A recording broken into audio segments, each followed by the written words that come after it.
میرے بھائیوں اور بزرگوں، اللہ نے دو زندگیاں بنائی ہیں۔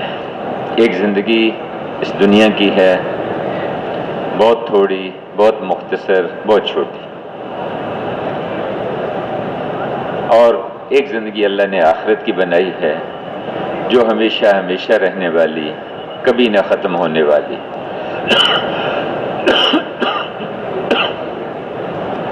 دنیا کی زندگی بہت تھوڑی ہے، لیکن میرے محترم بھائیوں، اس کا دھوکہ بہت زیادہ ہے۔ آدمی اس کے دھوکے میں آ جاتا ہے۔ فرمایا متاع الغرور، متاع الغرور دھوکے کا سامان ہے۔ غرور کہتے ہیں آدمی گرمیوں میں سڑک پہ جا رہا ہوتا ہے، دور کچھ فاصلے پر اس کو چمکتا ہوا پانی نظر آتا ہے، پیاس بھی ہے، تھکاوٹ بھی ہے، جی چاہتا ہے وہاں جا کے پانی پئیں گے۔ چلتے چلتے وہاں پہنچتا ہے، پانی اس سے اور آگے چلا جاتا ہے، آگے دکھائی دے رہا ہوتا ہے۔ پھر چلتے چلتے وہاں تک پہنچتا ہے، پانی اور آگے دکھائی دیتا ہے، حتیٰ کہ کرتے کرتے سفر ختم ہو جاتا ہے، پانی تک وہ نہیں پہنچ پاتا۔ اس کو کہتے ہیں غرور، غرور۔ اور متاع وقتی، چھوٹے، عارضی اور بہت ہلکی قسم کے فائدے کی چیز، اس کو کہتے ہیں متاع۔ ایک بڑے عالم تھے، عرب عالم، تلاش کر رہے تھے کہ اس کا مطلب کیا ہوتا ہے متاع کا۔ تو ہے کہ ایک گاؤں سے گزر رہے تھے، تو ایک دیہات کی ایک عورت اپنے کچھ چولہے پہ کام کر رہی تھی، اس کا بچہ پاس کھیل رہا تھا، تو وہاں کچھ پھٹے پرانے کپڑے کے ٹکڑے پڑے ہوئے تھے، وہ برتن صاف کر لیا، کوئی اس قسم کی۔ تو اس نے کام کرتے کرتے اس بچے کو آواز دی، کہا بیٹا یہ ذرا یہ متاع لے کے آنا۔ وہ کپڑے کا ٹکڑا لے کے آنا، گھر میں رکھے نا جی، کوئی جوتا صاف کر لیا، کوئی کپڑا صاف کر لیا، کوئی برتن اس کو صاف کر لیا، بس۔ تو متاع الغرور، دنیا کی زندگی میرے بھائیوں دھوکے کا سامان ہے، بہت عارضی، بہت مختصر ہے۔ یہاں کا فقیر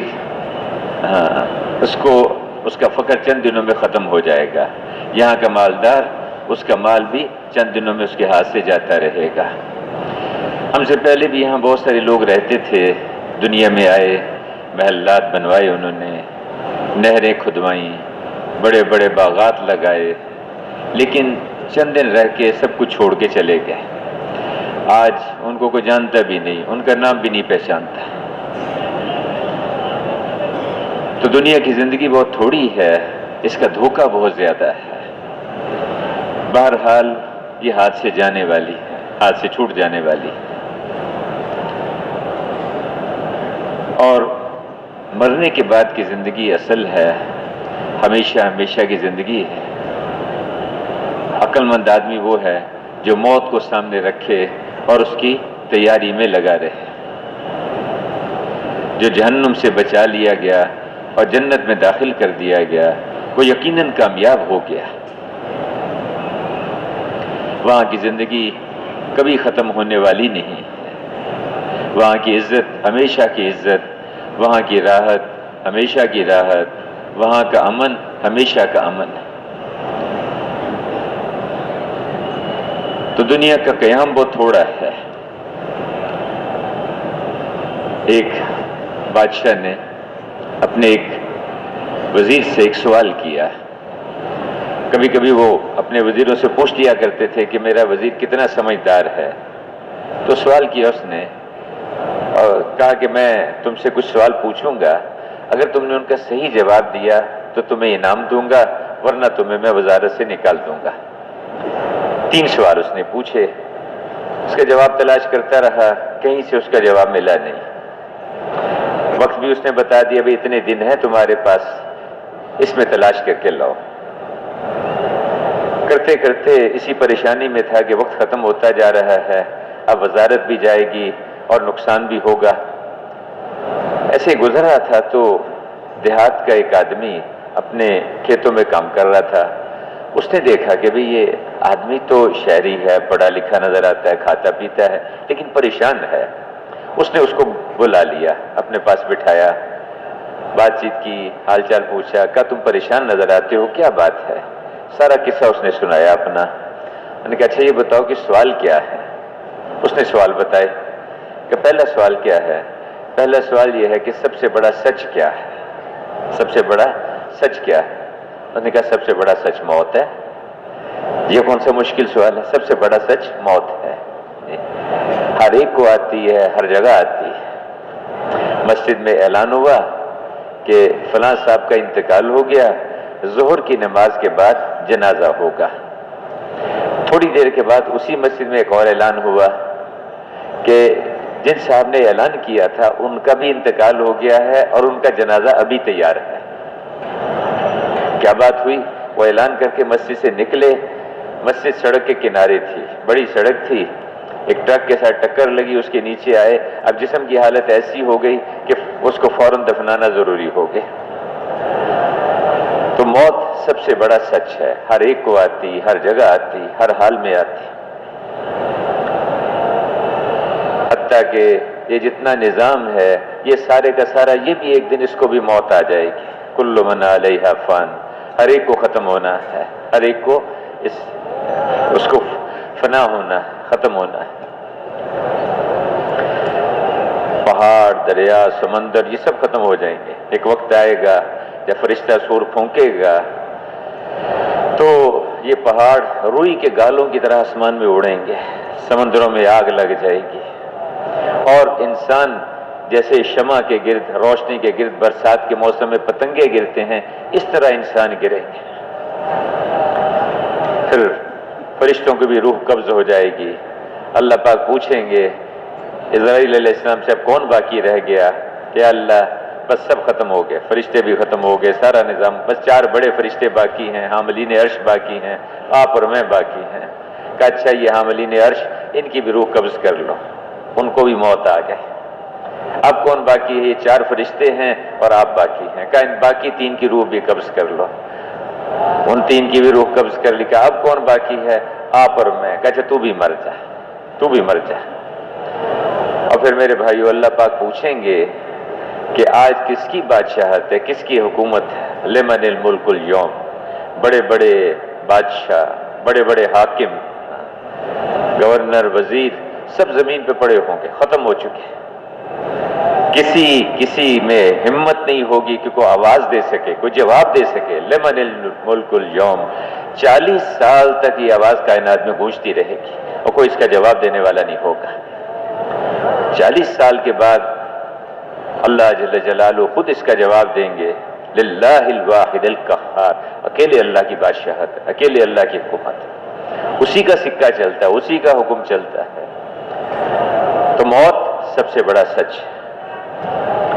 نے پوچھا کہ دوسرا سوال کیا ہے؟ ہم ایک ملک میں گئے تو اس ملک والوں وہاں بہت سارے یہاں کے نوجوان گئے ہوئے تھے، ان سے میں نے پوچھا تم یہاں کیوں آئے ہو؟ کہنے لگے کہ جی ہم یہاں اپنا معیار زندگی اونچا کرنے کی کوشش کر رہے ہیں، ہم معیار زندگی ہمارا اونچا ہو جائے۔ میں نے کہا بھائی معیار زندگی جتنا بھی اونچا کرو گے بہرحال تم نے مٹی کے گڑھے میں ہی جانا ہے، جتنا بھی اونچا تم کر لو گے، اور ہمیں تو بھیجا گیا معیار موت اونچا کرو، مرنے کا معیار ایسا اونچا کرو کہ جب قبر میں جاؤ تو قبر استقبال کرے، واہ واہ واہ واہ، ہاں جتنے لوگ میری پشت پہ چلتے تھے تم ان میں سے مجھے سب سے زیادہ محبوب تھا، آج تو میرے اندر آیا ہے، اب تو میرا سلوک دیکھے گا۔ وہ قبر حد نگاہ تک کشادہ ہو جائے، جنت کی کھڑکیاں تیری قبر میں کھلیں اور وہاں کی خوشبوئیں، وہاں کی ہوائیں تیری قبر میں آئیں، فرشتے آ کر قبر میں پوچھیں بتا تیرا رب کون ہے؟ ہاں میرا رب اللہ ہے۔ تیرا دین کون سا ہے؟ میرا دین اسلام ہے۔ حضور کے بارے میں تو کیا کہتا ہے؟ یہ میرے نبی ہیں جو واضح دلیلیں لے کر میرے پاس آئے تھے۔ معیار موت اونچا کرو، ایسی موت آئے کہ فرشتے جب حاضر روح لینے کے لیے آئیں خوش ہو جائیں، اس کی روح کو آسمانوں پہ لے کے جائیں، پہلے آسمان پہ فرشتے استقبال کریں، وہاں سے دوسرے آسمان پہ، وہاں سے تیسرے آسمان پہ، جگہ جگہ اس کی روح کا استقبال ہو رہا ہے۔ اب جب یہ اللہ کے دربار میں پہنچے، اللہ کے سامنے سجدہ کرے، پھر اعلیٰ علیین جہاں نیک روحوں کو رکھا جاتا ہے وہاں اس کو ہمیشہ ہمیشہ کے لیے رکھا جاتا ہے، اور اس کا جسم جب چلے قبر کی طرف کو لے کے، فرشتے آسمانوں سے لایا ہوا کفن اس کو پہنا دیں اس سے پہلے کہ دنیا کا کفن اس کو پہنایا جائے۔ راستے کے دونوں طرف فرشتے کھڑے ہو جائیں، خوشخبریاں سنائیں، تیرے لیے یہ بھی ہے، تیرے لیے یہ بھی ہے، تیرے لیے یہ نعمتیں، یہ نعمتیں، یہ نعمتیں۔ معیار موت اونچا کریں، معیار موت اونچا کریں۔ حضرت سعد بن معاذ رضی اللہ عنہ ان کا انتقال ہوا، خندق کے موقع پر کو تیر لگا تھا جس میں زخمی ہو گئے تھے، تو ان کا جب انتقال ہوا تو فرشتے حضور کی خدمت میں حاضر ہوئے کہ یا رسول اللہ آپ کے ساتھیوں میں سے کس کا انتقال ہو گیا ہے کہ اللہ کا عرش ہل رہا ہے، اللہ کا عرش ہل رہا ہے۔ آپ اٹھے دوڑے اور فرمایا کہ سعد زخمی تھی، انہی کا انتقال ہوا ہوگا۔ ان کے پاس آئے تو سعد اللہ کو پیارے ہو چکے تھے۔ آپ نے ان کے جنازے میں آپ ایسے چل رہے تھے پنجوں کے بل۔ کسی نے پوچھا کہ یا رسول اللہ ایسے تو کسی جنازے میں آپ کو چلتے نہیں دیکھا۔ فرمایا کہ ہاں، سعد کے جنازے پر آسمان سے اتنے فرشتے اترے ہیں، اتنے فرشتے اترے ہیں کہ زمین پہ پاؤں رکھنے کی جگہ نہیں، اتنے فرشتے اترے۔ معیار موت اونچا کر۔ سعد اسود رضی اللہ عنہ، اللہ اکبر، زخمی ہوئے، آپ نے ان کا سر اپنی ران میں رکھا اور ان کا اس حال میں انتقال ہوا۔ جب انتقال ہوا ان کا تو پہلے آپ ہنسے، پہلے آپ روئے، پھر ہنسے، پھر آپ نے چہرہ موڑ لیا۔ یا رسول اللہ یہ آپ نے کیوں کیا؟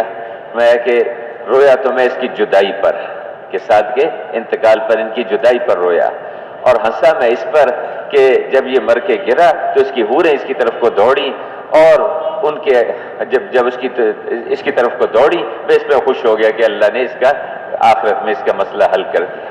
اور جب حوریں اس کی طرف کو آئیں تو ایک حور کی پنڈلی سے تھوڑا کپڑا ہٹ گیا، اس لیے میں نے چہرہ اپنا موڑ لیا، چہرہ پھیر لیا۔ معیار موت اونچا کر۔ حنظلہ رضی اللہ عنہ اللہ کے راستے میں نکلے، نہانے کی حاجت تھی، موقع نہیں ملا، وہاں جا کے شہید ہو گئے۔ آسمانوں سے فرشتے آئے اور غسل دینے گئے، غسیل الملائکہ، فرشتے اس کو غسل دے رہے ہیں۔ عمر ابن جموع رضی اللہ عنہ اللہ کے راستے میں نکل رہے ہیں، کوئی چلے 4 مہینے کی بات نہیں، سال 7 مہینے کی بات نہیں، کیا مرنے کے لیے جا رہے ہیں، مرنے کے لیے، اللہ پر جان دینے کے لیے۔ دروازے پہ کھڑے ہو کے کہا اللہم لا تردنی الی اہلی، اے اللہ مجھے اب واپس نہ لے کے آئیو، میں تیرے راستے میں جا رہا ہوں، واپس نہ لے کے آؤ۔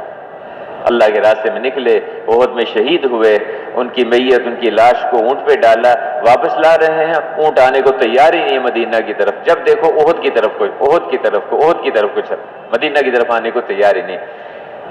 پوچھا اللہ کے رسول نے یہ جاتے وہ کچھ کیا کہ تو نہیں گئے تھے؟ کہا جی گھر کے دروازے پہ یہ بات کہی تھی، کہا اونٹ کو اب یہی حکم ہے، اس کو یہی دفن کرو، یہ واپس نہیں جائے گا۔ ایسا موت کا معیار موت اونچا کر۔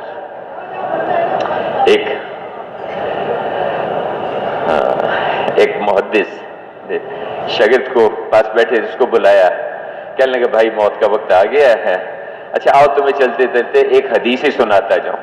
حدیث سنائی اور اللہ کو پیارے ہو گئے۔ ابو ذرا ایک محدث ہیں، ان کا مرض الوفات تھا، بالکل بستر مرگ پر تھے، 2 شاگرد پاس بیٹھے تھے، نبی ان کو کلمے کی تلقین کیسے کریں، بڑے ہیں، استاد ہیں، ہم شاگرد ہیں۔ تو ایک نے کہا اچھا فلاں حدیث جو ہے وہ تم پڑھنی شروع کرو، اس کی سند پڑھنی شروع کرو، جب وہاں تک پہنچیں گے تو پھر یہ خود ہی اس حدیث کو آگے دہرا دیں گے۔ انہوں نے سند پڑھنی شروع کی کہ مجھ فلاں، پھر فلاں سے فلاں، پھر فلاں سے فلاں، ان سے انہوں نے حضور صلی اللہ علیہ وسلم سے سنا، چپ ہو گئے، آگے بات ہی نہیں ہو سکی۔ دوسرے جو شاگرد تھے انہوں نے پڑھنا شروع کیا، وہ بھی بیچ میں اٹک گئے، وہ بھی نہیں آگے، ایسے لگا کہ جیسے میں نے حدیث کبھی سنی ہی نہیں۔ بھائی اس پہ انہوں نے کہا مجھے تھوڑا سا اوپر کرو، جو محدث جو مرگ اس میں بستر مرگ پہ تھے، تھوڑا سر اونچا کیا تو انہوں نے وہ ساری سند پڑھی، اور اس کے بعد کہا حضور نے فرمایا کہ جو آدمی اخلاص کے ساتھ یہ کلمہ پڑھے گا لا الہ الا اللہ، بس اتنا پڑھا، اور اس کے بعد ان کا انتقال ہو گیا۔ اس حدیث کا اگلا حصہ ہے جو اخلاص کے ساتھ پڑھے گا لا الہ الا اللہ، ہاں ودخل الجنہ، اور وہ جنت میں داخل ہو گیا۔ یہ شاگردوں نے اس کو پورا کیا پھر، اور جنت میں داخل ہو گیا۔ میرے بھائیو، موت تو آنی ہے، سب سے بڑا سچ موت ہے، سب سے بڑی سچائی موت ہے۔ بس موت کس حال میں آتی ہے آدمی کو؟ موت کس حال میں آتی ہے؟ میرے بھائی دوسرا سوال کیا ہے؟ کہ دوسرا سوال سب سے بڑا جھوٹ کیا ہے؟ کہ زندگی سب سے بڑا جھوٹ ہے، ابھی ہے ابھی نہیں ہے، ابھی ہے ابھی نہیں ہے، زندگی سب سے بڑا جھوٹ ہے۔ میرے بھائیو، زندگی جھوٹ ہے، اس لیے اس سے متعلق جتنے مسائل ہیں وہ سب جھوٹے، عارضی، چھوٹے، مختصر، وقتی ہیں۔ آخرت سچ ہے، اور سب سے بڑا سچ ہے، وہاں کے مسائل اصل مسائل ہیں، وہاں کی کامیابیاں اصل کامیابیاں ہیں، وہاں کی عزتیں اصل عزتیں ہیں۔ تو دنیا کی زندگی بہت مختصر، بہت تھوڑی سی ہے، بہت چھوٹی سی ہے۔ تو نے پوچھا کہ تیسرا سوال کیا ہے؟ کہ سب سے میٹھی چیز کیا ہے؟ سب سے میٹھی چیز کیا ہے؟ کہا کہ اس کا جواب نہیں دوں گا۔ اس دیہاتی نے کہا، بہت زور لیا، بہت منت سماجت کی، انہوں نے کہا نہیں، اس کا جواب نہیں دوں گا، کہ بھائی تم جو کہو گے میں کرنے کو تیار ہوں۔ کرتے کرتے جب بہت اصرار کیا تو اس نے کہا ایک شرط ہے میری، وہ سامنے میرا کتا بیٹھا ہے، اس کے سامنے برتن ہے، اس میں وہ دودھ پانی وغیرہ پیتا ہے، اس کا بچا ہوا دودھ پڑا ہے، وہ جا کے پی لو، کتے کے پاس جا کے اس کا بچا ہوا دودھ پی لو۔ کہ یار یہ کیا کر رہے ہو؟ اتنا گھٹیا کام، نجس ترین جانور، اور یہ مسلمان، اور اس کا جھوٹا جا کے دودھ پیے؟ کہ بھائی اور کوئی نہیں، میں ایک ہی شرط ہے جا کے۔ چاروں ناچار اٹھا، کتے کے سامنے جا کے بیٹھا، برتن ہٹایا، منہ کے قریب لے گیا، پینے لگا تو اس دیہاتی نے کہا کہ چھوڑ دو، رکھ دو، واپس آ جاؤ۔ واپس آ کے بیٹھ، کہنے لگا سب سے میٹھی چیز انسان کی غرض ہے، مقصد ہے۔ جس چیز کو آدمی اپنی غرض بنا لیتا ہے اس کے لیے سب کچھ کرنے کو تیار ہو جاتا ہے، اس کے لیے سب کچھ کرنے کو تیار ہو جاتا ہے۔ میرے بھائی اور بزرگوں، دین کو اپنی غرض بنانا، دین کو اپنا، آخرت کو اپنی غرض بنانا، جو آدمی اس کو اپنی غرض بنا کے چلے گا وہ، اس کے لیے ہر طرح کی قربانی دینا اس کے لیے آسان ہوگا۔ تو میرے بھائیو، میں اس کر رہا تھا کہ اللہ نے دو زندگیاں بنائی ہیں، ایک دنیا کی زندگی ہے، ایک آخرت کی زندگی ہے۔ آخرت کی زندگی ہمیشہ ہمیشہ کی زندگی ہے، وہاں کی کامیابیاں ہمیشہ کی کامیابیاں ہیں، وہاں کی عزتیں، وہاں کی راحتیں، وہاں کا اطمینان ہمیشہ ہمیشہ کے لیے ہے۔ اب دنیا کی زندگی میں بھی اللہ پاک انسانوں کو کامیاب کرے، عزت، چین، سکون، اطمینان، راحت، محبوبیت، مرجعیت عطا فرمائے، اور موت کے بعد کے جتنے مراحل ہیں ان سب کو، سب جگہ پہ اللہ پاک انسانوں کو کامیاب فرما دیں۔ اس کے لیے میرے محترم بھائیوں، اللہ نے ایک راستہ بتایا، ایک ضابطہ بتایا ہے، ایک طریقہ ہے۔ وہ کیا ہے؟ کہ جن کی زندگیوں میں دین ہوگا اللہ پاک ان کو کامیاب کریں گے، اور اگر دین نہیں ہوگا تو پریشانی اور مصیبتیں آئیں گی، دنیا میں بھی آئیں گی، آخرت میں بھی آئیں گی۔ اور یہ ایک ہی راستہ ہے، اس کے علاوہ اور کوئی طریقہ نہیں۔ مالدار کامیابی چاہتا ہے تو اس کی زندگی میں دین ہو، غریب کامیابی چاہتا ہے تو غریب کی زندگی میں دین ہو، تاجر کامیابی چاہتے ہیں تو تاجروں کی زندگیوں میں دین ہو، ملازم کامیابی چاہتا ہے تو اس کی زندگی میں دین ہو، دوسرا راستہ نہیں ہے۔ میرے محترم بھائیو، جیسے اللہ نے سب انسانوں کے لیے پیدائش کا ایک نظام بنایا ہے، وہ بدلتا نہیں ہے، سب کے لیے ایک ہی ہے، مالدار، غریب، تاجر، بادشاہ، فقیر، ہر ایک کے لیے ایک اصول ہے، ایک ضابطہ ہے۔ ظاہری نقشے مختلف ہیں ان کے، لیکن اندر کا نظام کیا ہے؟ میاں بیوی ملتے ہیں، اللہ پاک ان کو اولاد عطا فرماتے ہیں۔ اسی طرح پرورش کا نظام بھی اللہ نے سب انسانوں کے لیے ایک بنایا ہے، وہ بدلتا نہیں ہے، سب کے لیے ایک ہے، ظاہری نقشے مختلف ہیں۔ ایک بہت مالدار آدمی، 5-7 قسم کے کھانے، کوئی مشروبات، کوئی اس کے پاس میٹھا، 2-3 ملازم، ایئر کنڈیشن کمرہ، قالین بچھے ہوئے، اس نے کھانا کھایا۔ اور ایک مزدور سڑک کے کنارے کھدائی کرتے کرتے ایک طرف بیٹھا، درخت کے نیچے، چپاتی نکالی رومال میں سے اور چٹنی کے ساتھ اس نے چپاتی کھا لی۔ نقشہ تو مختلف ہے لیکن اندر کا نظام کیا ہے؟ یہ کھانا تھوڑی دیر باہر نکلے، اس میں پیٹ میں رہ کے باہر نکلے تو دونوں قے کہلاتے ہیں، اور تھوڑی دیر اور رہ کے پیٹ سے باہر نکلے تو دونوں پخانہ کہلاتے ہیں، کوئی فرق نہیں ہے دونوں۔ ایسے ہی میرے بھائیوں، اللہ نے موت کا نظام بھی سب انسانوں کے لیے ایک ہی بنایا ہے، وہ بدلتا نہیں۔ ایک آدمی کو وزیر، کو صدر، گورنر، اس کی موت کا وقت آیا، بہت سارے ڈاکٹر، کئی قسم کی دوائیاں، مشینیں، کوئی اسپتال، اور ایک فقیر آدمی جھونپڑی میں پڑا ہوا، کو پانی کا گھونٹ بھی لانے والا اس کے پاس نہیں ہے، اس کی موت کا وقت آیا۔ ظاہری نقشہ تو مختلف ہے، لیکن اندر کا نظام کیا ہے کہ روح نکلتی اور انسان ختم ہو جاتا ہے۔ میرے بھائیوں، جیسے پیدائش، پرورش اور موت سب انسانوں کے لیے اللہ نے ایک ہی نظام بنایا ہے، اسی طرح سے کامیابی اور ناکامی اس کے لیے بھی اللہ نے ایک ہی نظام بنایا ہے، وہ بدلتا نہیں ہے، ایک ہی ضابطہ ہے۔ وہ کیا ہے کہ جن انسانوں کی زندگیوں میں اللہ کا دین ہوگا اللہ ان کو کامیاب کریں گے، اور جن کی زندگیوں میں دین نہیں ہوگا اللہ پاک ان کو ناکام کریں گے۔ اور یہ اللہ کے ضابطے ہیں، اور اللہ کے ضابطے بدلتے نہیں ہیں، اللہ کے قانون بدلتے نہیں ہیں۔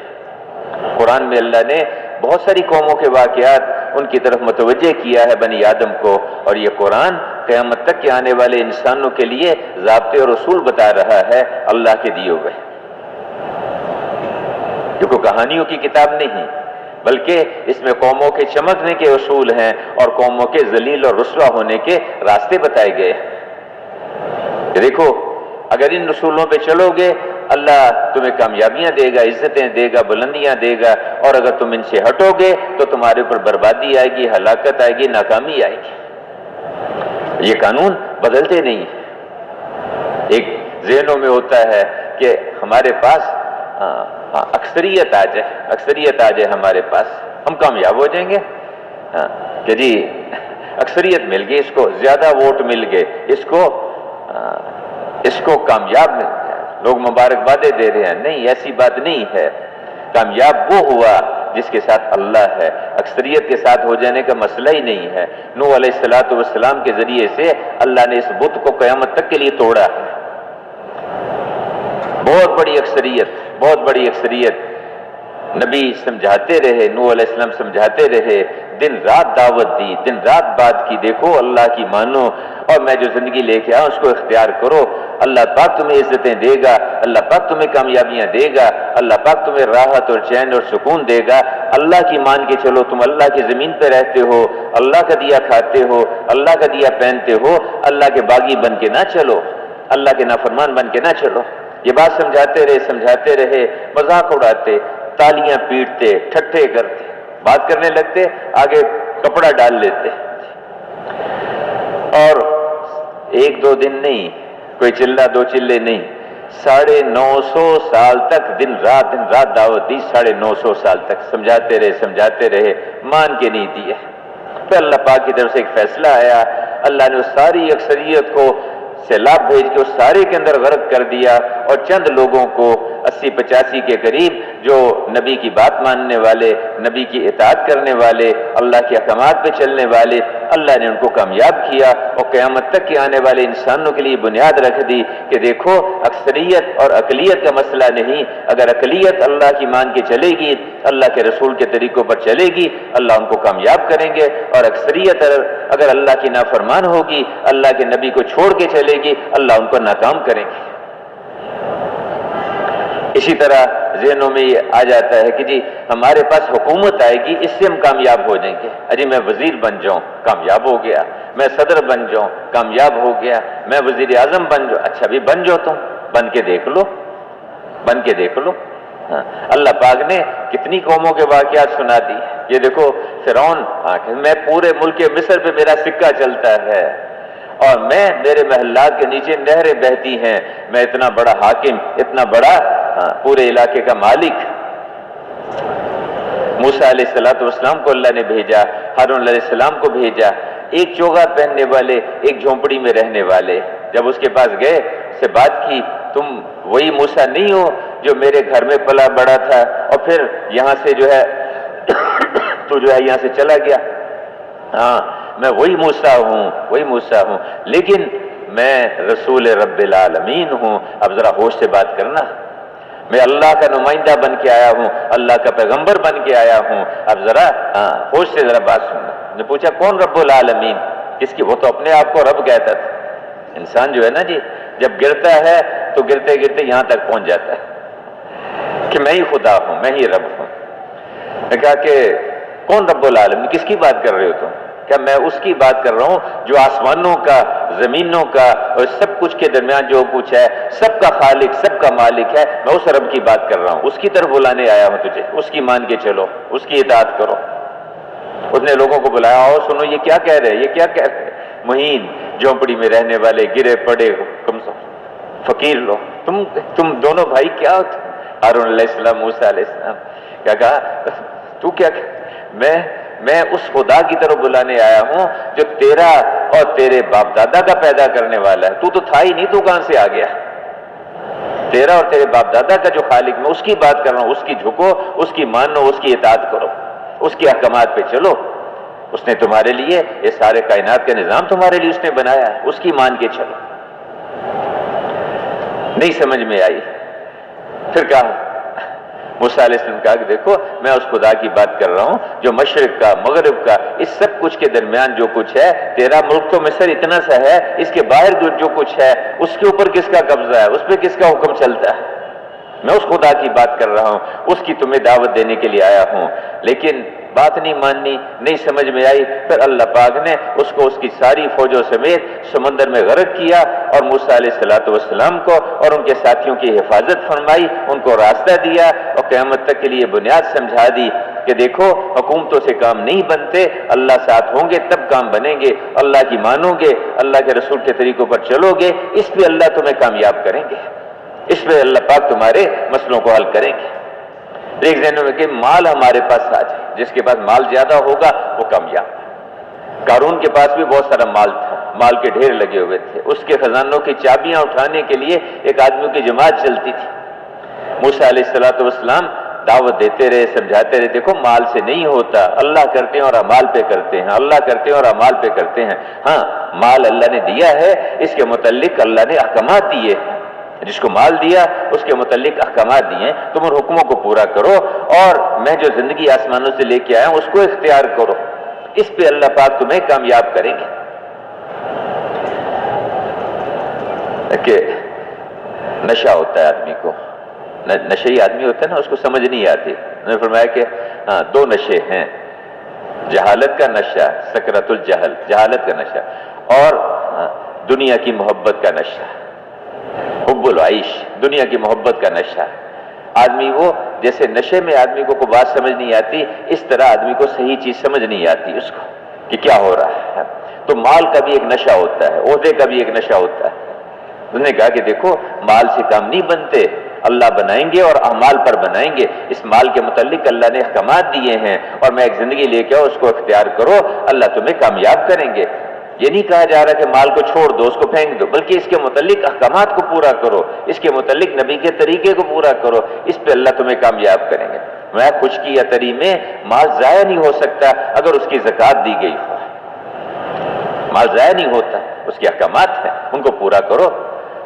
نہیں سمجھ میں آئی اس کی بات، مذاق اڑانا شروع کر دیا اور ٹھٹا اور مقابلے پر آ کے پھر اللہ پاک نے اس کے خزانوں سمیت اس کو زمین میں دھنسا دیا، زمین میں دفن کر دیا۔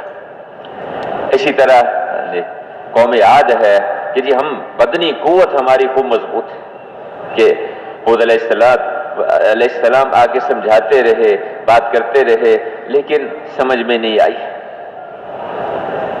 اور پھر اللہ پاک نے ہوا کا عذاب بھیج کے ان کو ختم کر دیا۔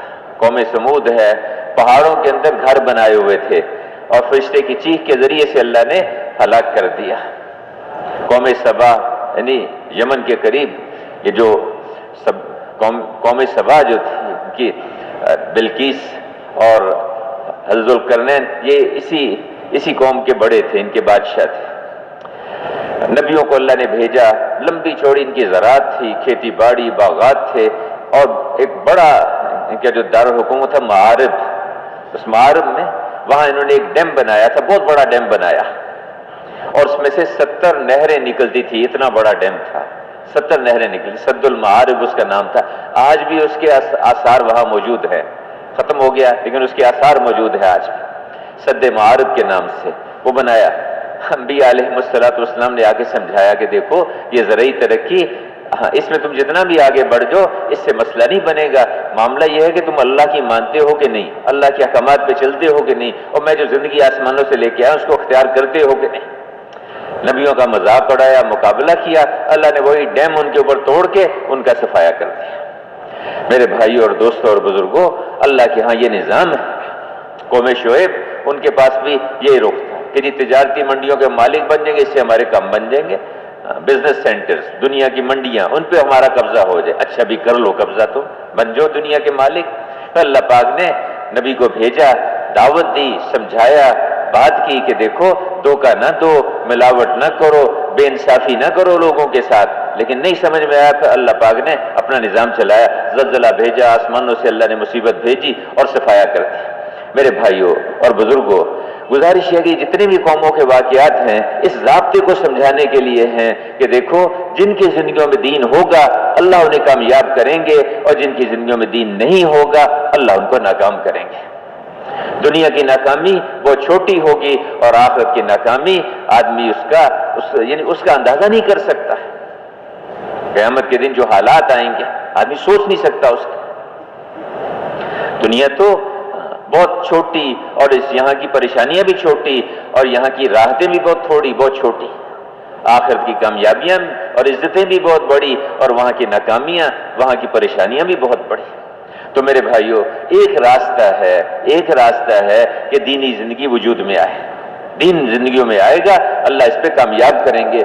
اور دین پہ چلنا کوئی مشکل نہیں, اللہ نے بہت آسان رکھا ہے.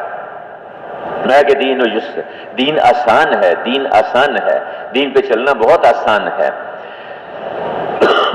اس میں آدمی 24 گھنٹے کی زندگی میں اللہ کے احکامات کو دیکھے اور اللہ کے رسول صلی اللہ علیہ وسلم کے طریقوں کو دیکھ کر زندگی گزارے.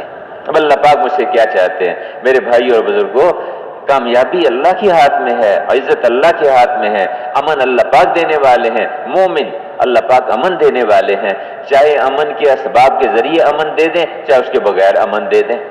معز اللہ پاک ہیں, چاہے عزت کے اسباب کے ذریعے سے عزت دے دیں, چاہے عزت کے اسباب کے بغیر عزت دے دیں, اور چاہے ذلت کے اسباب جمع ہو جائیں اس میں سے عزت نکال کے لے آئیں. حفیظ اللہ پاک ہیں, حفاظت کرنے والے اللہ ہیں, چاہے حفاظت کے نقشوں کے ذریعے حفاظت کر دیں, چاہے حفاظت کے نقشوں کے بغیر حفاظت کر دیں. کبوتری کا انڈا, مکڑی کا جالا, اسی کے ذریعے رسول اللہ صلی اللہ علیہ وسلم اور سیدنا ابو بکر رضی اللہ عنہ کی حفاظت کر دی. اور چاہے ہلاکت کے اسباب میں سے بچا کے دکھا دے, اس میں سے نکال کے دکھا دے. بنی اسرائیل کو سمندر کے اندر لے جا کے, پیچھے فرعون آگے سمندر, 2 موتوں کے بیچ میں سے بچا کے دکھا دیا. ابراہیم علیہ السلام کو آگ میں پہنچا کے ان کی حفاظت کی, اسماعیل علیہ السلام کو چھری کے نیچے لٹا کے حفاظت کی. رسول اللہ صلی اللہ علیہ وسلم کے گرد 100 تلواریں لے کے جمع ہیں, اور ان میں سے بچا کے, ان میں سے نکال کے لے گئے. یہ بتایا کہ دیکھو حفیظ ہم ہیں, حفاظت کرنے والے ہم ہیں. آپ جتنے چاہے گارڈ لگا لو, جتنے چاہے چوکیدار جمع کر لو, حفیظ اللہ ہیں اور حفاظت کرنے والے اللہ ہیں. اس کا راستہ ہے اعمال. اللہ کی ذات پہ آدمی یقین کرے, اس پہ اعتماد کرے, اس پہ بھروسہ کرے, یہ اللہ سے ہوگا. موسیٰ علیہ السلام جب سمندر کے سامنے پہنچ گئے, اب قوم پریشان ہو گئی کہ موسیٰ ہم تو مارے گئے, آگے بھی موت پیچھے بھی موت, آگے بڑھے تو سمندر میں ڈوبے, پیچھے مرے تو پیچھے ہٹے تو فرعون کی فوجوں کے ہاتھوں مرے. کیا تو موسیٰ ہم تو مارے گئے, کیا کہا؟ کلا, ہرگز نہیں, ہرگز نہیں. انما یا ربی سیہدین, میرا رب میرے ساتھ ہے, یقیناً راستہ دے گا, یقیناً راستہ دے گا. اور پھر اللہ نے راستہ دیا. اللہ نے بتایا.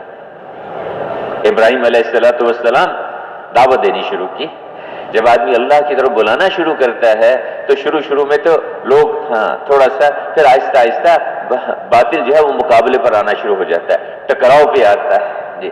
اور اس کے دعوت دینے والے, ان کے اندر ہمدردی, خیرخواہی, شفقت, سارے انبیاء علیہ السلام اس خیرخواہی کے جذبے کے ساتھ جاتے ہیں.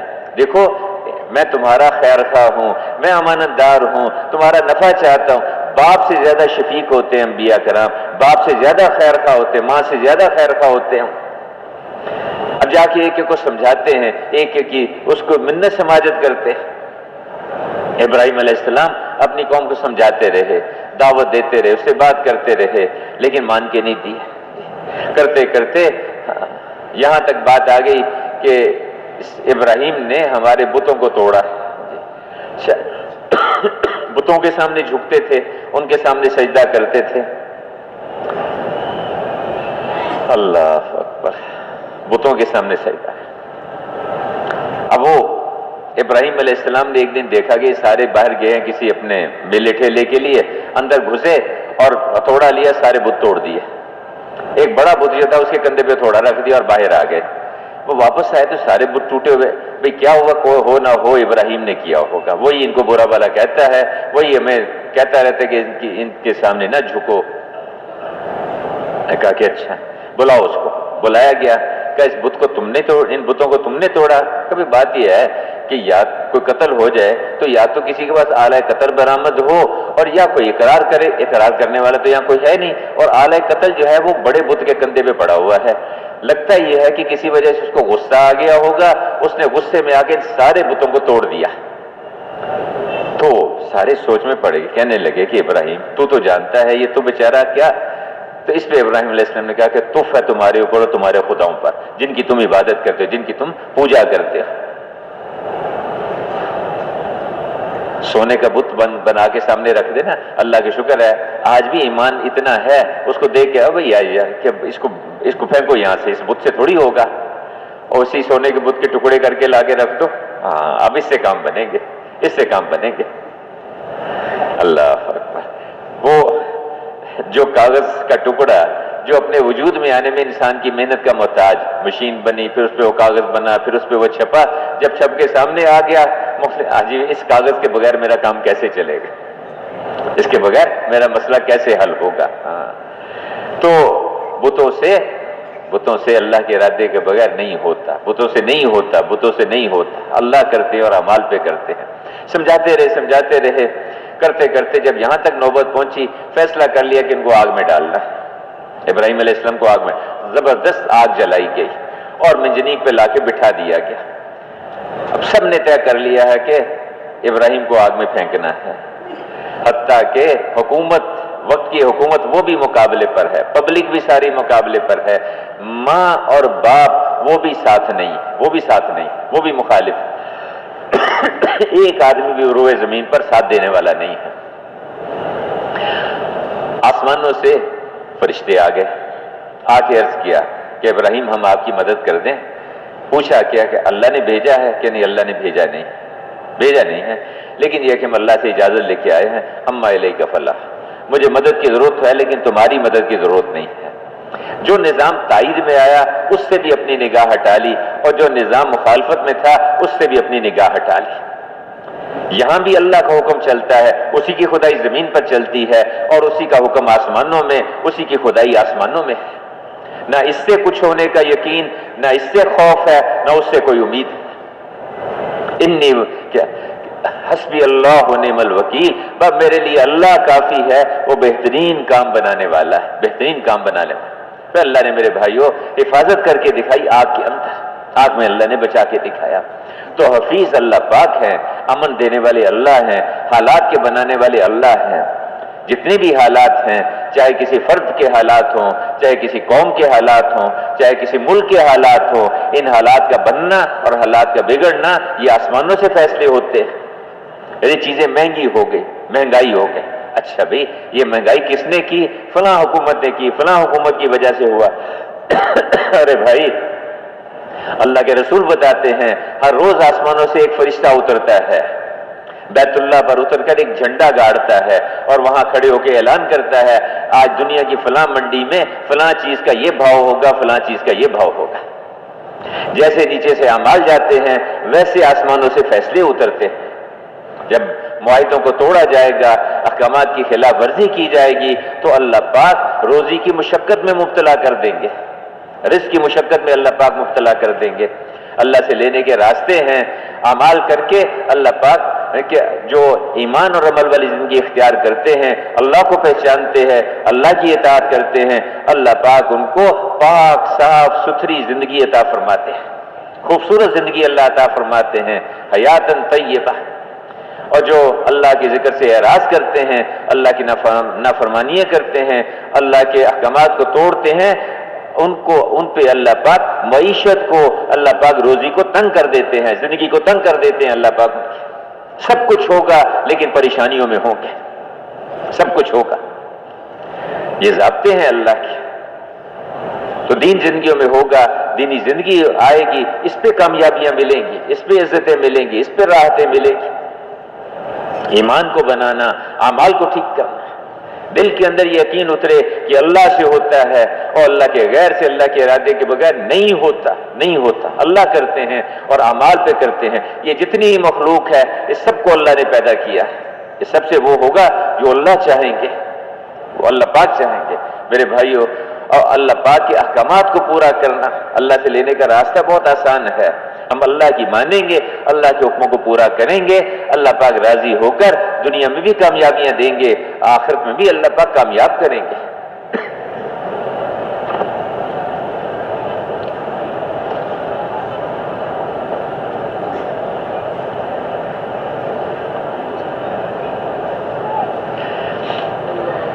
میرے محترم بزرگوں، اللہ کو راضی کرنا، اللہ پاک کی مان کے چلنا اور اللہ کے رسول کے طریقوں پر چلنا۔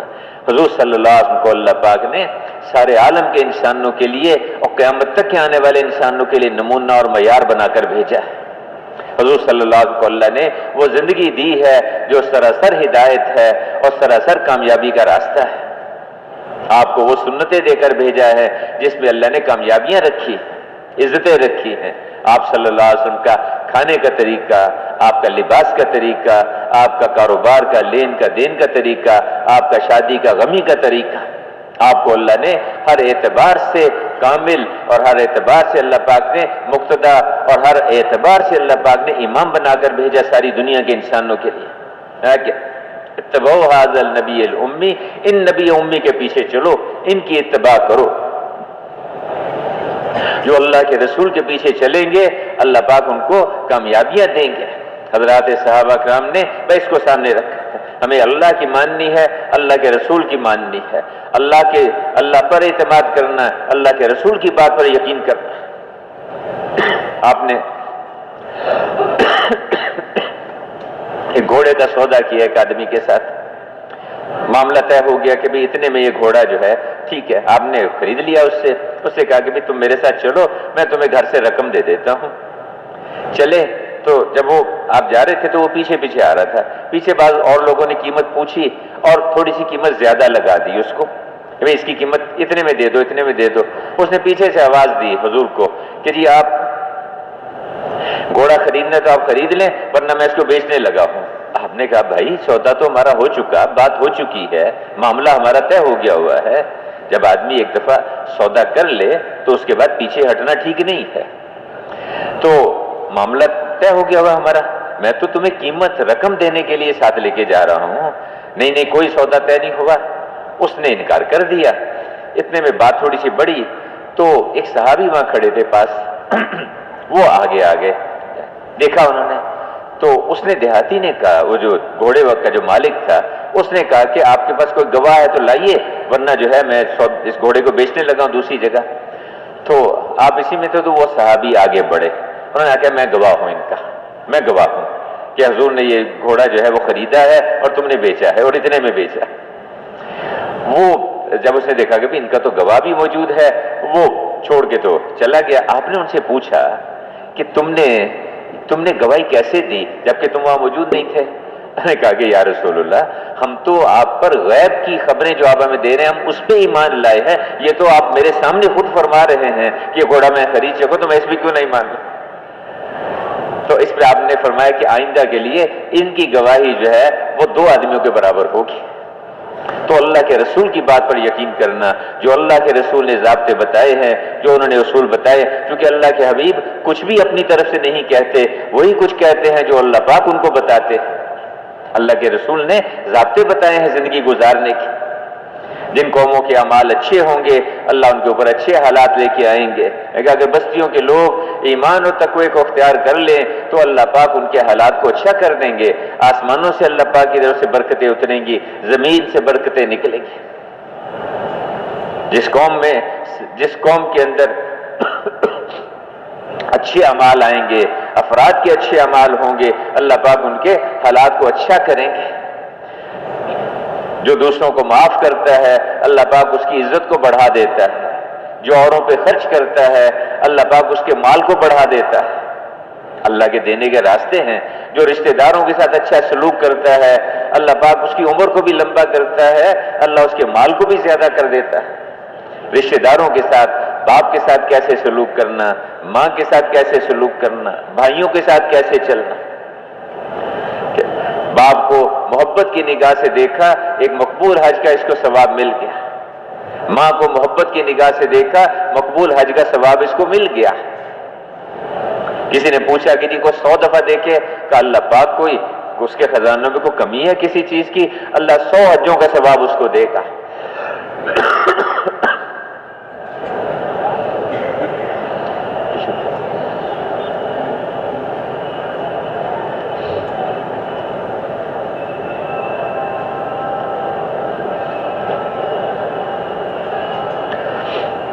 تو اللہ کے رسول ایک زندگی لے کے آئے ہیں آسمانوں سے۔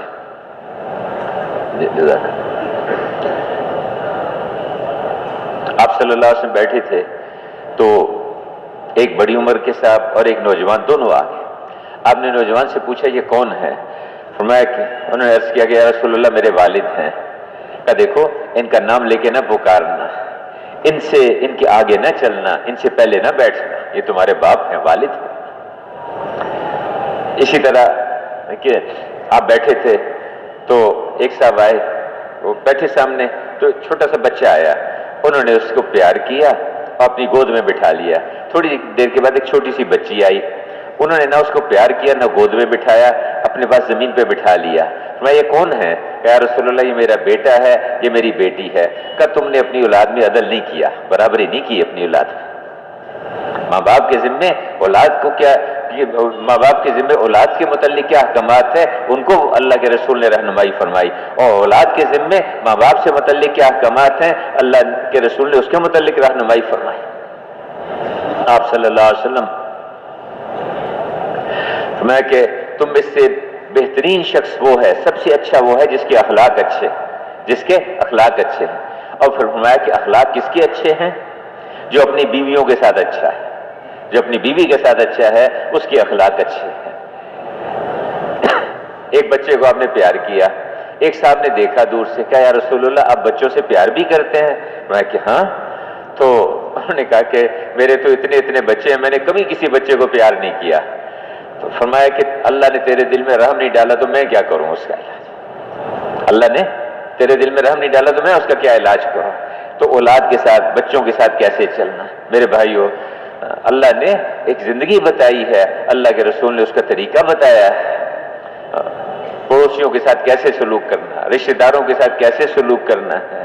آپ صلی اللہ سے بیٹھے تھے تو آپ نے ارشاد فرمایا جس کا مفہوم ہے، مجلس اور بھی لوگ بیٹھے تھے، فرمایا کہ جو آدمی رشتہ داریوں کو توڑنے والا ہو وہ اٹھے اور اٹھ کے چلا جائے۔ ایک آدمی اٹھا اور اٹھ کے چلا گیا، تھوڑی دیر کے بعد واپس آ کے پھر بیٹھ گیا۔ آپ نے ان سے پوچھا کہ میں نے یہ بات کہی، آپ اٹھ کے گئے پھر واپس آ کے بیٹھ گئے، کیا بات تھی؟ یا رسول اللہ میری خالہ ہیں، ان سے میں نے ناراضگی تھی، میری قطع تعلق کر رکھا تھا، آپ کی یہ بات سن کے گیا، جا کے ان کو آپ کا ارشاد سنایا اور ان سے معافی مانگی اور صلح کر کے آگے بیٹھا ہوں۔ کہا بہت اچھا کیا تم نے، بہت اچھا کیا۔ جس قوم میں کوئی رشتہ داریوں کو توڑنے والا بیٹھا ہو وہ پوری قوم اللہ کی رحمت سے محروم ہو جاتی ہے، پوری قوم محروم ہو جاتی ہے۔ رشتہ داروں کے ساتھ کیسے سلوک کرنا ہے، والدہ کی طرف سے رشتہ دار، باپ کی طرف سے، دیکھیں جو آدمی ماں باپ کا انتقال ہو گیا ہے، باپ کا انتقال ہو گیا، اس کے لیے بھی اللہ نے راستہ کھول دیا۔ ایک تو اپنے باپ ماں کے لیے دعا کرتا رہے، اس پہ بھی اللہ اس کی مغفرت فرما دیں گے۔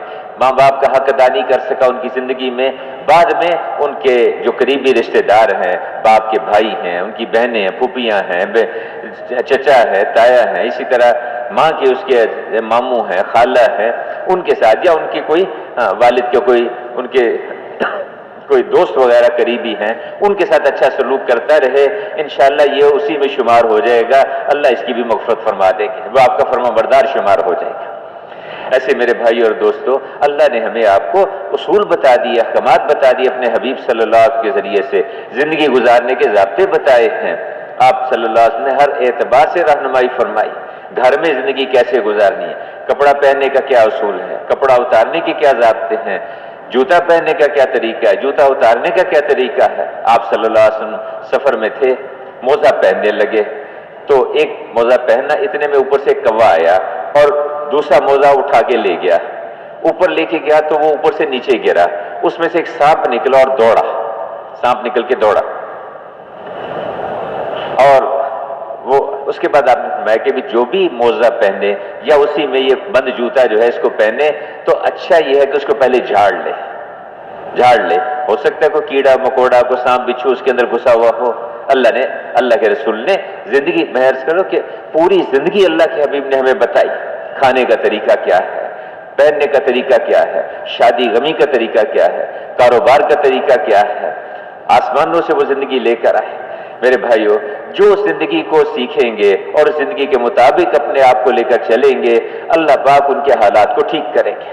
وہ تاجر جو انبیاء علیہ السلام والے طریقے کو سیکھ کے، حضور صلی اللہ علیہ وسلم والے طریقے کو سیکھ کے تجارت کرے گا، صحیح یقین کے ساتھ کرے گا کہ اس تجارت سے میں نہیں پلتا، پالنے والے اللہ ہیں، پالنے والے اللہ۔ وَفِي السَّمَاءِ رِزْقُكُمْ، تمہاری روزی آسمانوں میں ہے، ہم نے وعدہ کر رکھا ہے تمہیں ملے گی۔ یہ کہاں ان کے اندر تم تلاش کرتے پھر رہے ہو، یہاں نہیں ہے، روزی آسمانوں سے آتی ہے۔ ہاں، یہاں اللہ نے تمہیں احکامات دیے ہیں، ان حکموں کو پورا کرو اور جس نبی نے جو طریقہ بتایا اس کے مطابق چلو، تو اللہ پاک وہ تاجر جو دوسروں کو اس نیت سے روزی باہر سے لے کے آتا ہے سامان تاکہ لوگوں کو آسانی سے سہولت سے ملے، گاؤں میں بستی میں اللہ پاک اس کو غیب سے روزی دیتے ہیں۔ اور ایسے تاجر کا حشر جو ایمان کو سیکھ کے، اعمال کو سیکھ کے، علماء کرام سے پوچھ کے تجارت کرے گا، اللہ پاک اس کا حشر انبیاء اور صدیقین کے ساتھ کرے گا۔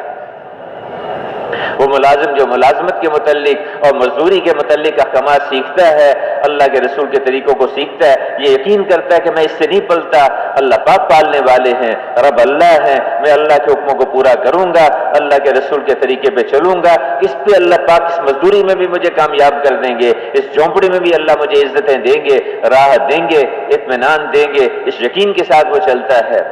اور مجھے اللہ کو جواب دینا ہے، اللہ کے پاس جانا ہے، ہر چیز لکھی ہوگی اور قیامت کے دن میرے سامنے رکھ دی جائے گی۔ اقرا کتابک، لے اپنا اعمال نامہ پڑھ لے، کفا بنفسک اليوم علیک حسیبا، آج کے دن تو اپنا حساب خود کر لے کہ تیرے ساتھ کیا سلوک کیا جائے، تیرے ساتھ کیا سلوک کیا جائے۔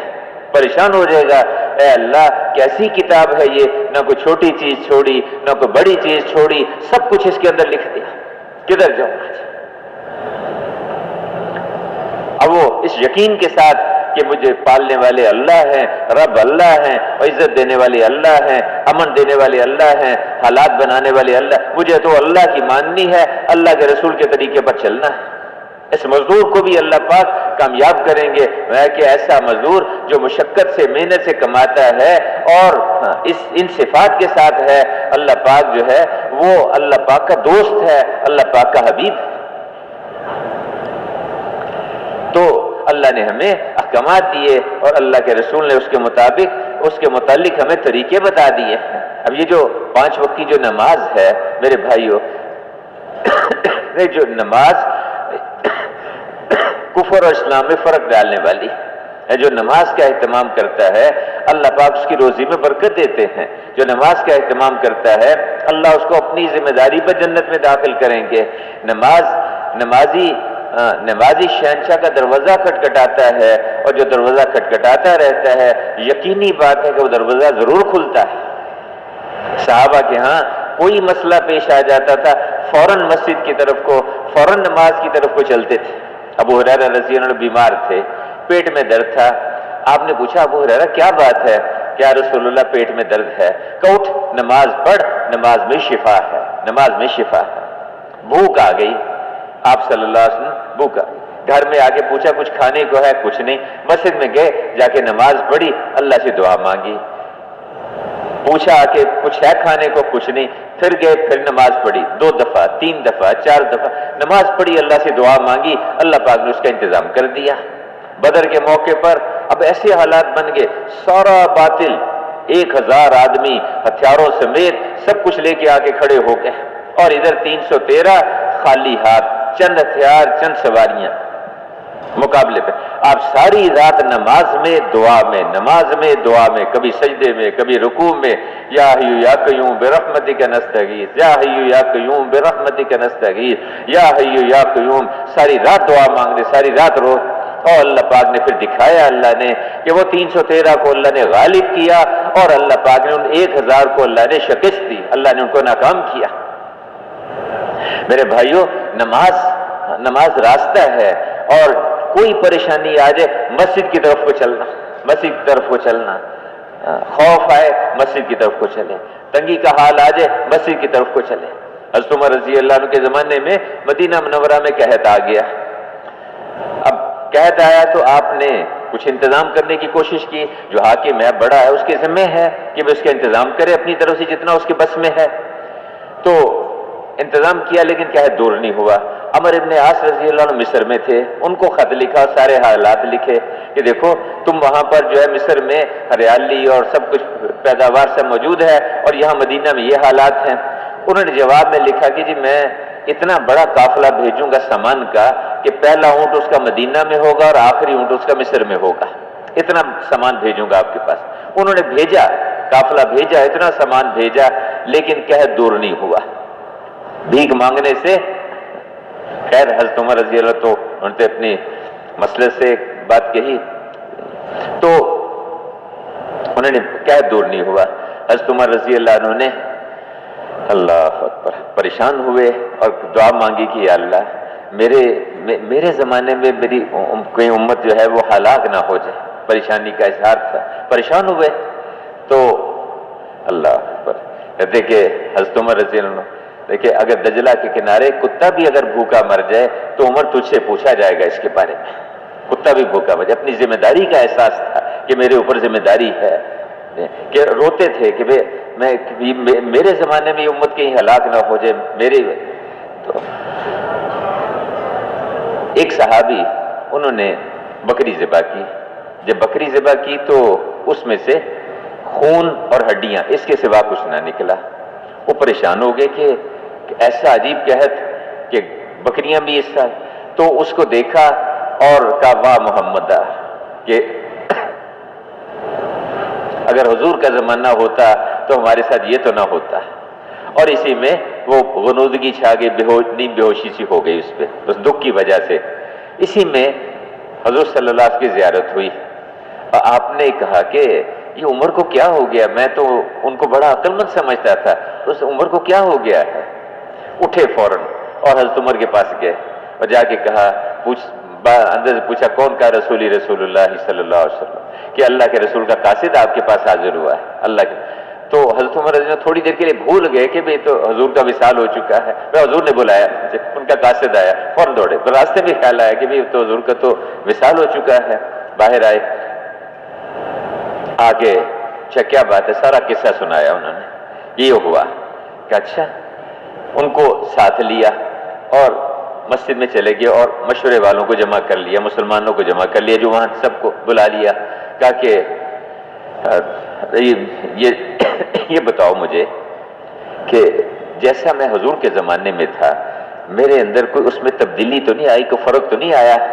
یہ معیار تھا ان حضرات کے نزدیک کہ حضور صلی اللہ علیہ وسلم جس سطح پہ ہمیں چھوڑ کے گئے تھے ہم اسی پہ باقی ہیں کہ نہیں، اس پہ ہم باقی ہیں کہ نہیں؟ تو انہوں نے کہا نہیں جی بالکل، آپ جیسے حضرت عمر جیسے آپ کو حضور صلی اللہ علیہ وسلم چھوڑ کے گئے تھے، جس سطح جس میں آپ اسی طرح سے ہیں، کوئی فرق نہیں آیا۔ کہ اچھا اس کا قصہ سنو، انہوں نے سارا واقعہ سنایا۔ تو اس پہ انہوں نے کہا یہ ٹھیک کہتے ہیں۔ تو پوچھا کہ ایک طرف تم مجھے کہہ رہے ہو کہ آپ میں کوئی تبدیلی نہیں آئی۔ ایک دفعہ ایک آدمی آیا حضرت عمر رضی اللہ عنہ کے پاس، انہوں نے پوچھا کہ فلاں جگہ جس علاقے سے آیا تھا وہاں خیریت تو تھی نا، خیریت تھی؟ اس نے جواب میں کہا جی خیریت کہاں، وہاں تو دو طرح کے کھانے ایک وقت میں کھائے جا رہے تھے ایک دستر، خیریت کہاں؟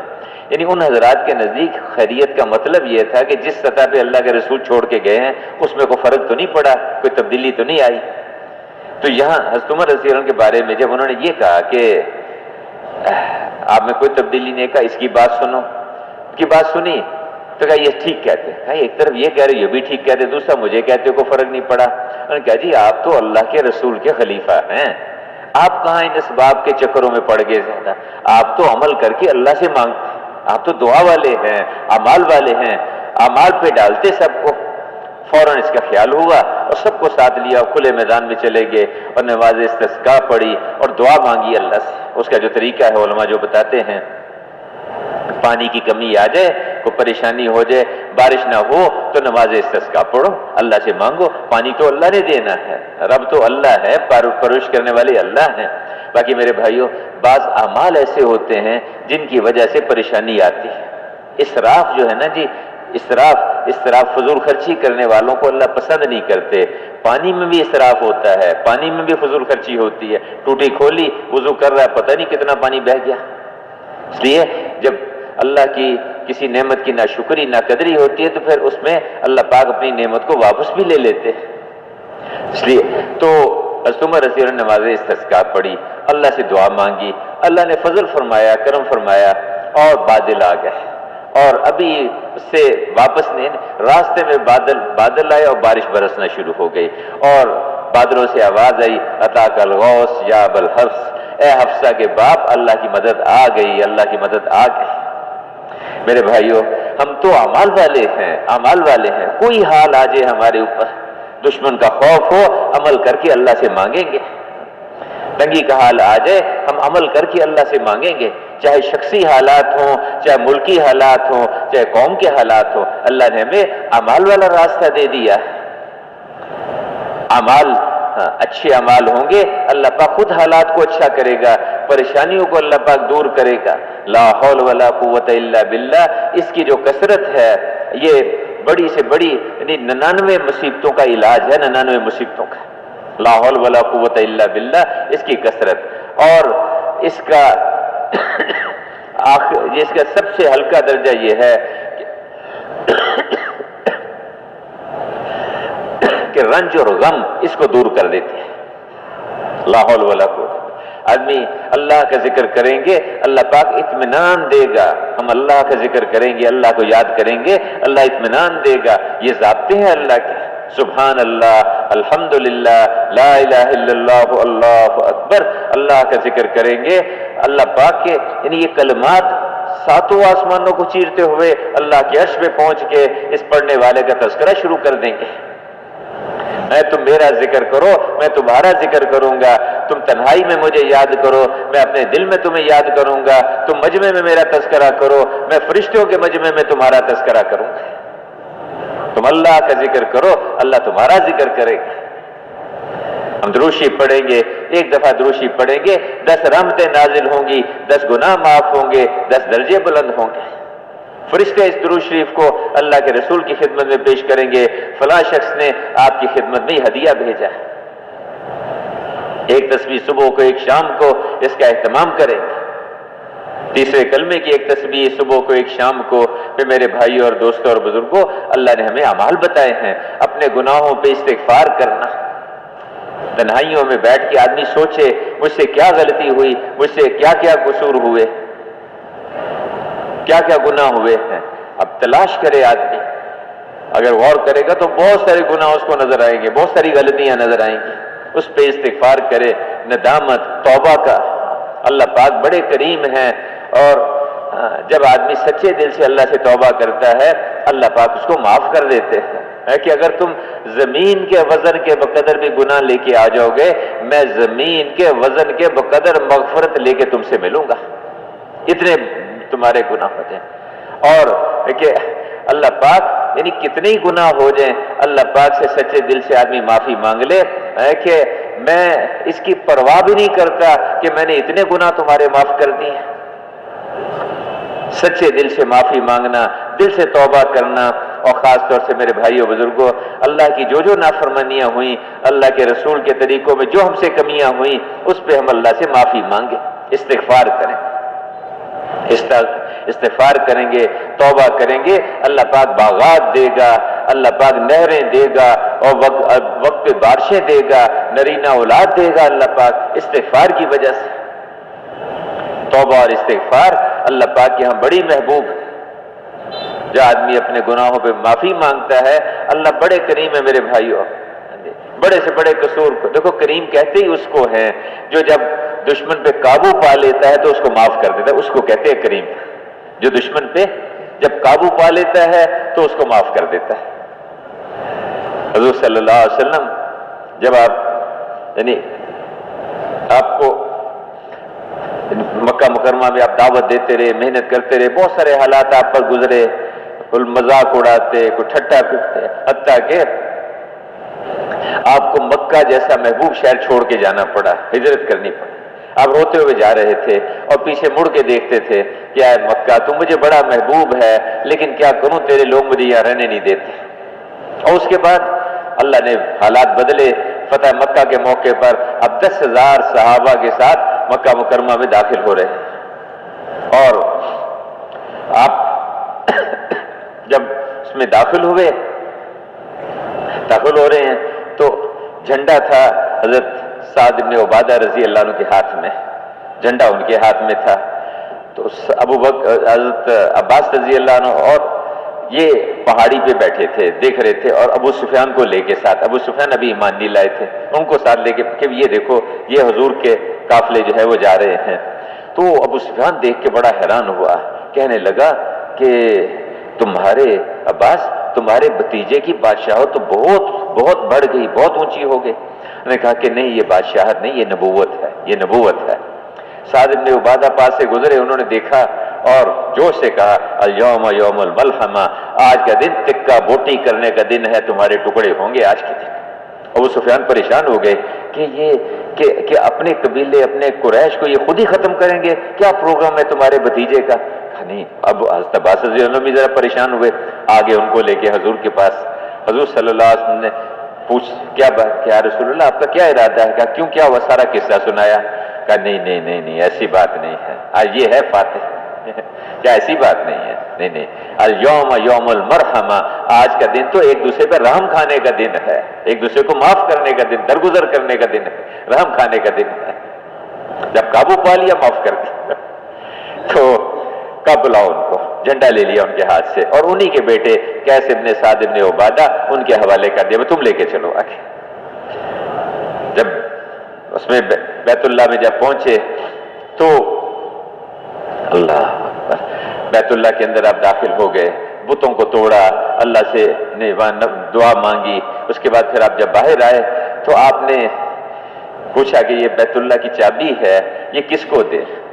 تو حضرت عباس نے کہا ہمیں دے دیں، حضرت علی کرم اللہ نے مجھے دے دیں۔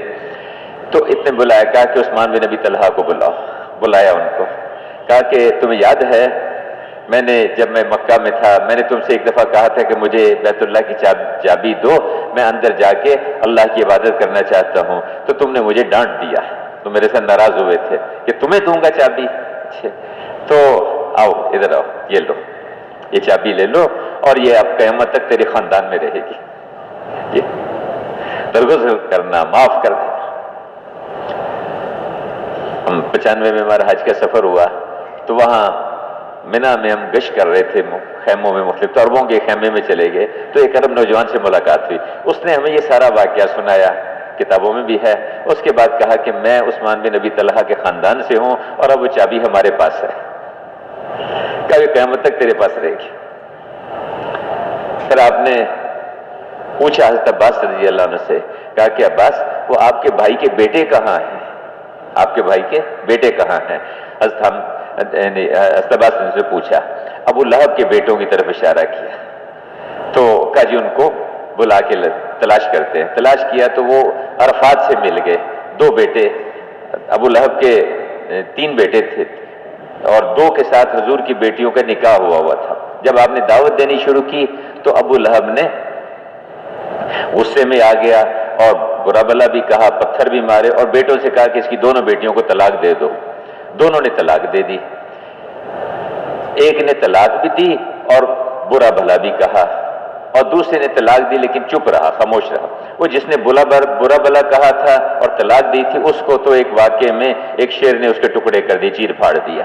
باقی یہ دوسرا بیٹا زندہ تھا اس فتح مکہ کے موقع پر، اور ایک اور بیٹا تھا۔ آپ نے کہا وہ بیٹے کہاں ہیں دونوں اس کے؟ کہ ان کو خیر بلا کے لائے، حضور کی خدمت میں پیش کیا.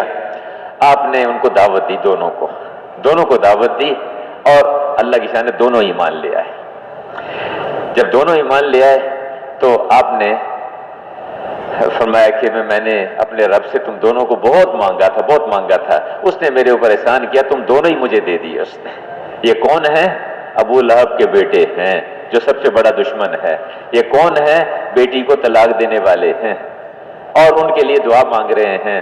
جب کریم قابو پا لیتا ہے تو معاف کر دیتا ہے. کیا جانتے ہو میں تمہارے ساتھ کیا سلوک کرنے والا ہوں؟ سب پتہ ہے کہ ہم نے کیا کیا حضور کے ساتھ، آپ کے ساتھیوں کے ساتھ کیا ہے، سب معلوم ہے. سب گردنیں جھکی ہوئی ہیں کہ ایک اشارہ کرنے کی دیر ہے سب کی گردنیں پیروں میں آگے گریں گی. کہا کہ جی آپ تو کریم کی اولاد ہیں، کرم ہی فرمائیں گے.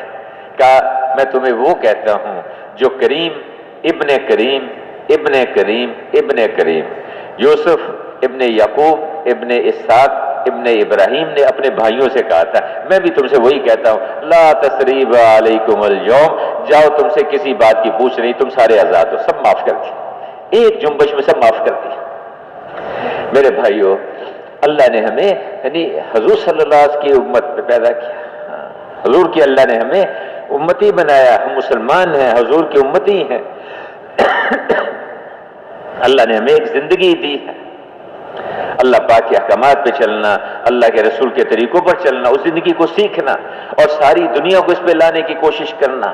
میرے بھائیوں، یہ امت ایک بڑے کام کے لیے چنی گئی، ایک بڑے کام کے لیے چنی گئی ہے کہ تم بہترین امت ہو، تمہیں اقوام عالم کے لیے بھیجا جا رہا ہے.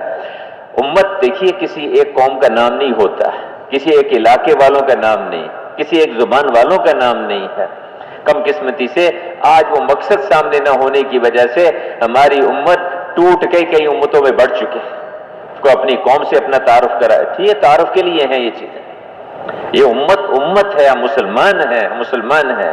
میں کہ جو کسی قوم کو اپنا سمجھتا ہے اور اوروں کو بیگانہ سمجھتا ہے اور اس کی بنیاد پہ ان کے ساتھ سلوک کرتا ہے، وہ تو حضور صلی اللہ علیہ وسلم اور حضرات صحابہ کرام کی قربانیوں پہ پانی پھیرتا ہے. یہ امت کل جسد الواحد، ایک جسم کی طرح سے ہے، ایک جسم کی طرح سے. اللہ کے ہاں کوئی تقسیم نہیں ہے، یہ پاکستانی ہے یا ملیشین ہے یا ترک ہے، یہ پٹھان ہے یا سندھی پنجابی بلوچی، یہ کوئی تقسیم نہیں. یہ تعارف کے لیے ہیں. یہ سب اللہ کے ہاں ایک ہی تقسیم ہے، حزب الرحمان ہے، حزب الشیطان ہے. حزب الرحمان ہے، حزب الشیطان ہے. ہم مسلمان ہیں، ہم اللہ کو دیکھ کے چلیں گے، اللہ کے رسول کو دیکھ کر چلیں گے.